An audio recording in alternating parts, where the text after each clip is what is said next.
All right, guys, we got a good show for you today. Today we have Tucker Kraft. He's a tight end at South Dakota State. He's a 2023 NFL draft prospect. Thanks for coming on, man. Yeah, no problem. So I was doing like a little bit of like research into you a bit. I saw you went to a high school with a graduating class of 24 kids. What was that like? Yeah, so that kind of just goes to prove that any high school kid can get anywhere. I had 24 kids in my class. I played 9-man football, played a running back, linebacker, defensive end, quarterback. Like you had to be on the field when you're my size playing against 9-man kids, I guess. But really came down to it is came from a super small school. We didn't even have wrestling or baseball. Population of the town was like under 550. So very, very small area. Yeah. Yeah. So how did you like field a team? Because like 24 kids, did like everyone play like every sport, or like how'd you guys like get like it's like nine people is like a big portion of your school? Yeah. So I did basketball, football, and track. That was the three sports. Usually every kid who played football usually played basketball and then ran track. And sometimes some kids would just do football and track, but it was selective. But yeah, I mean, we never had a problem filling up a bus. Our roster, we always had around 30 boys that came out to play. I mean, not everyone was amazing. Yeah. I'm the first kid from my school to ever go play a Division I sport. My brother, he played Division II at Northern State University. My younger cousin, he's gonna go play running back at the same college. But there's a lot of people that have the talent. But the thing is we don't have like those relationships with coaches or universities to necessarily teach kids like how to properly lift, what foods they should be consuming and things like that. So there's a big drop off there. Yeah, no, for sure. I get that too. Because like in my sport, a lot of kids from like Ohio don't play it. It's more like in Florida, it's more like, country club sport. But, so I get that. I was one of the first kids to do it from where I'm from. Was there like a moment for you? Because I'm interested because like, going in a small town, was there a moment where like you wanted to play college football? And then when did that like become a reality for you? Yeah, so my dad, he was a very, very talented football player. He played at an NAI school called Huron University. They were the tribe back in the day. And he was a three-time All-American. He got his shot in the league. And then my brother, he's 7 years older than me. So his career was over and done by the time it was my turn to pursue. And then my middle brother, he was really talented athlete as well. He just had some ankle and knee problems, and he'd rather just pursue school rather than trying to be an athlete at the same time, because it is a burden, Yeah. like you have to sacrifice a lot of things to be in the position that we are. But I wanted to play college basketball. That was my first thing that I really thought I was good at. And you can just spend hours and hours in a gym and not even like notice. Like basketball is one of those things that you can always just pick up. You can't always just go put pads on with the boys, Yeah. and like there's always specific times for that. So Yeah. yeah, basketball was something I just loved to do. But then I started putting on weight. I started lifting aggressively, and then my skills started to translate more over to the football field. So by the time my junior year was over, that was like my first true season at running back. And I just realized like, wow, like I got a shot here Yeah. to do something. So I signed up for all these prospect camps, one at South Dakota State, one at North Dakota State. And by the time the summer came around, after my junior year, I went to that camp and I walked away with like every Division II school interested in me. In the Northern Sun Intercollegiate Conference, Yeah. that's like the big programs around us. And then South Dakota State had offered me a few days after that. So I was pretty fortunate. I was the first commit in my class. I committed like a week and a half. It was like something like 10 days after I got my offer. And then after that, I kind of just opened up floodgates. Like I started getting interest from other schools, some FBS level. But Um, I was almost a cowboy at Wyoming Cowpoke, Yeah. but I decided to take my interest in South Dakota State. Yeah. So when do you switch you at the tight end? Because you were talking about running back. When was that switch at? Yeah, so that switch happened at my prospect camp. Yeah, I was too talented to play tight end in a nine-man field. Like I'm still like real, like I was a really good track runner. I ran track and I was fast. Still fast, I'm even faster now, but I wouldn't have played tight end ever in my school. So one thing I did suffer was the line of scrimmage was a big issue for me when I first got to South Dakota State. Yeah. But I made the transition in the summer when I got here in 2019. So that was like my first actual time playing tight end. Because before that, it was like less than 10 reps ever in high school playing tight end. But I one thing I would say that helped me from being a running back in high school was like whenever I catch the ball, I can see the field like in a different way than most guys. Also helps that I got great genes and athleticism from my mom and dad's side, so I got a little advantage there. But when I catch the ball and I turn around, I just see running lanes Yeah. and opportunities like in front of me. I guess I feel So like you that's where I stand out the most. so you say was it a pretty easy transition for you to tight end? No, not at all. I almost gave up. I got there and I was relying on my athleticism too much, and I was never really interested in the playbook. That was a big fault of mine. I didn't like. I did not saying I mastered anything at all, but I didn't like understand what was going on and how I fit in where and everything until at least November of my redshirt freshman year, and that's a long time. I almost gave up. I almost became a D lineman for a while. I couldn't catch, but now I'm a big target on our offense now, centerpiece. So times change. You just never give up. Yeah, and you talked about time on scout team. When I was researching about you, like you had rave reviews about your work on the scout team. What do you think like you learned the most there, and did you learn how to be like successful at this level, like being on the scout team? Scout team is a really humbling opportunity. I would say, as a redshirt, that will make or break you as an individual because one, scout team, it's not a punishment. A lot of guys see it as like, oh, I gotta go. Like, no, that's a chance for you to play against the best defensive players on your team and run reps and focus on things that you learn in individual drills with your own position coach. Like I took that as a chance to work on my technique as a down blocker, my releases second level, my releases against a 7 technique, a 6 technique. Like there was much more benefits to it than people realize. And that's what I always try to harp. Like I get the chance to break down huddle in season. Like one thing I always say is, scout team, you guys are like the most important people we have on this team right now. You guys must put your effort forward because you're going to make us better. Yeah. So you're like a workout menace. Last time I saw you had like a 572-pound squat. I don't know what it's at now. You had the program record for power clean. Did you like grow up loving the gym, or did this something as you got to college level you just loved?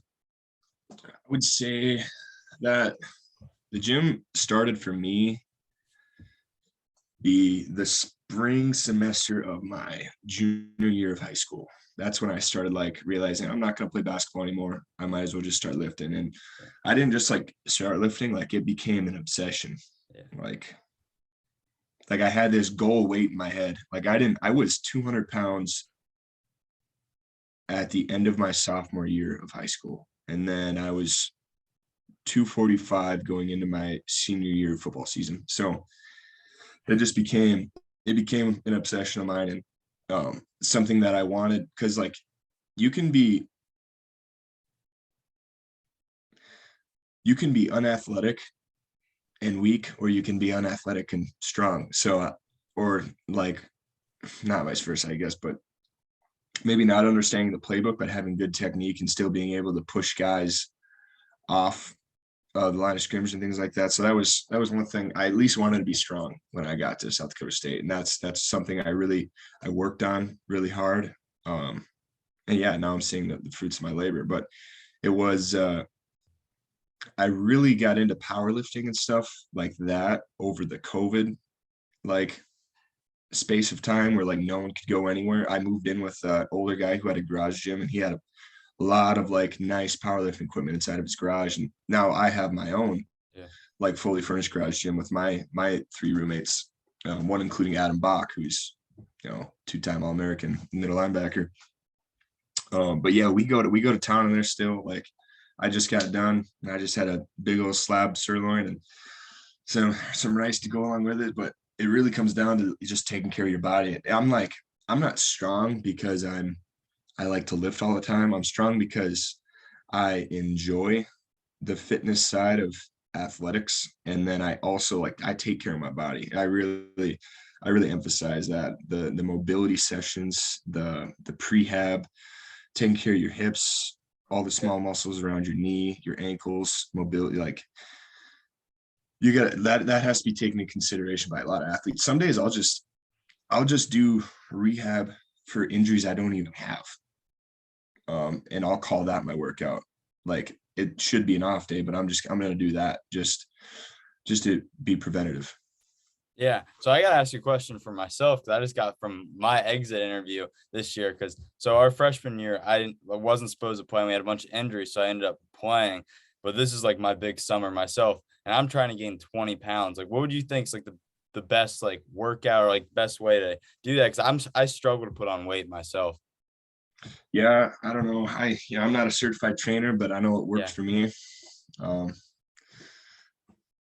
Geez, I don't know. I want to sound like a guru, but or be wrong, but I just I eat as much as meat as I possibly can. I have an NIL deal with the South Dakota Beef Association, so that's something I preach is lean ground beef, red meat, But one thing that I'm fortunate with is that I also have a full scholarship, so Yeah. money isn't like a gigantic deal Yeah. for a college athlete on a full scholarship. So something for you that I would take in consideration is take as much meat home as you can Yeah. from or to college from home, and then like just like that extra watered down protein shake throughout the Yeah. day, or like that extra like banana with peanut butter, like those extra things you can do. But in the weight room, you know, I don't think there's any like magic rep range to create mass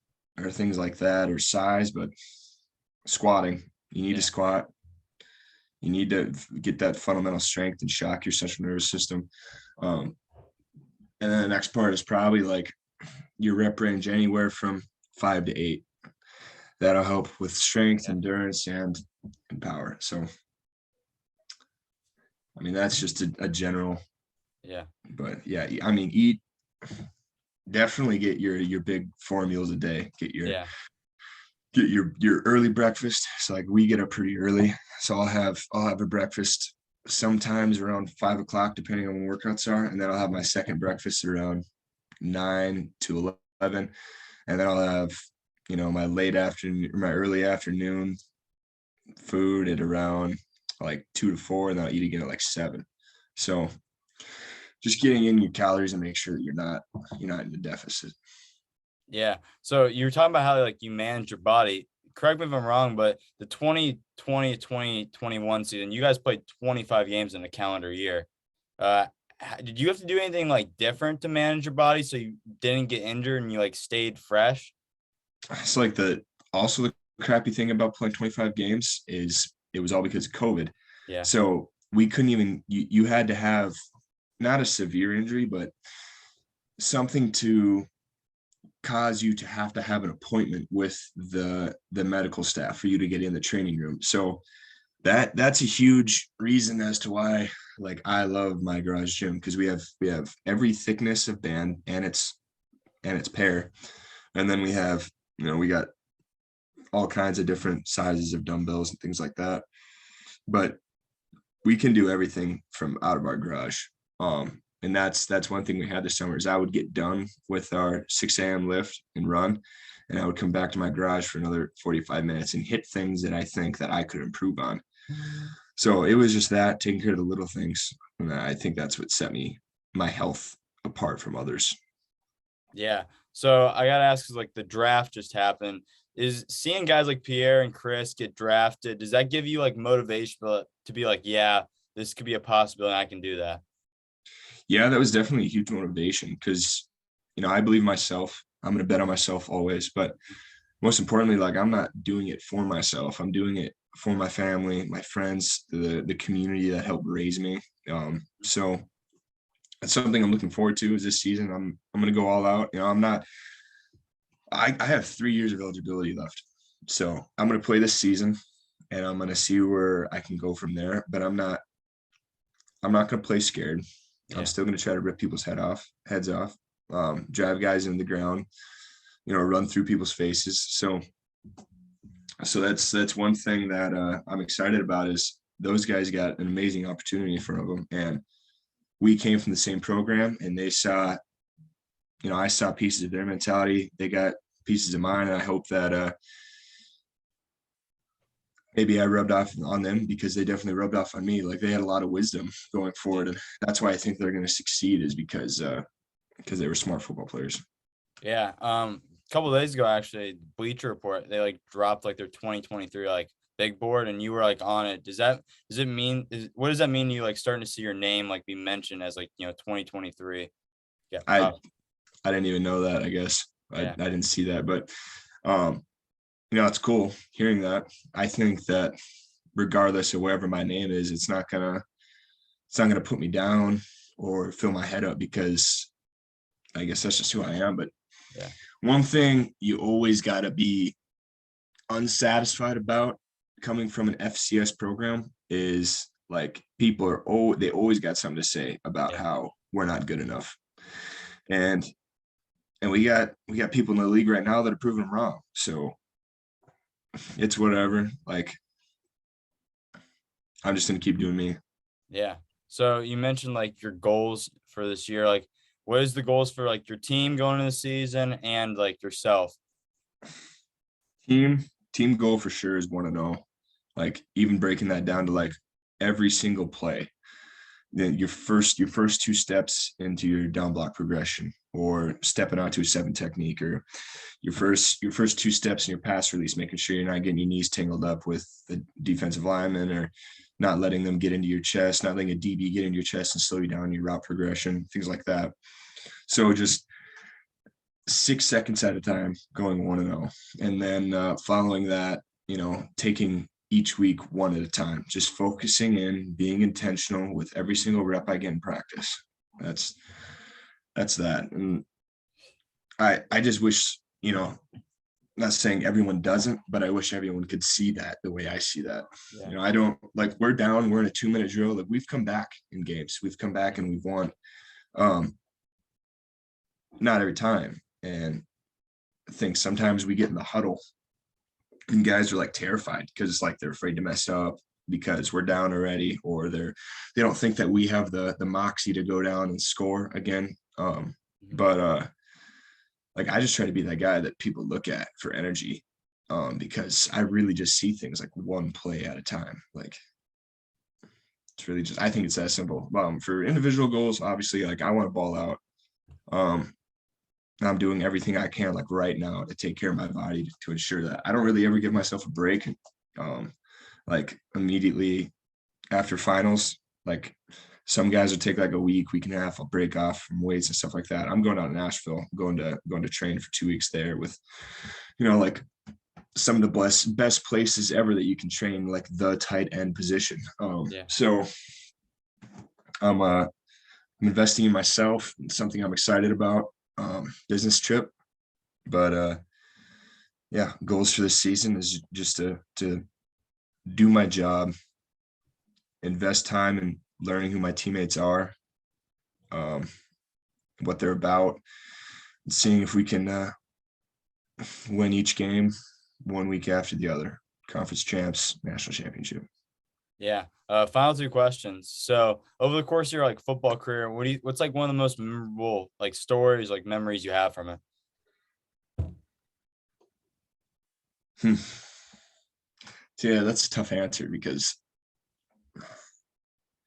I'll never forget like my senior year when we lost our last game. Like I just, I couldn't believe it was over. We were undefeated until that point, and I never want to feel that way again. Like that was my last game. I'll play in that uniform type feeling, and we lost. So be it as it may, I don't want to lose ever again in my career as a Jackrabbit. Hmm. That's something that I want to ingrain in everyone else's skulls that we are here, that this program and the people around it believe in us to win every single game. So that's what we should do, is go out there and prove them right. Yeah, no, that's awesome. Like the confidence, that's something that I even feel like at our team level, we're coming off a bad season. A lot of people are like, oh, they're worried about next year. It's like we just got to come out and we got to be better at the end of the day. You can't make excuses anymore. Um, Final question. We always finish off with it. So when your football career is over down the line, how do you want people to remember yourself?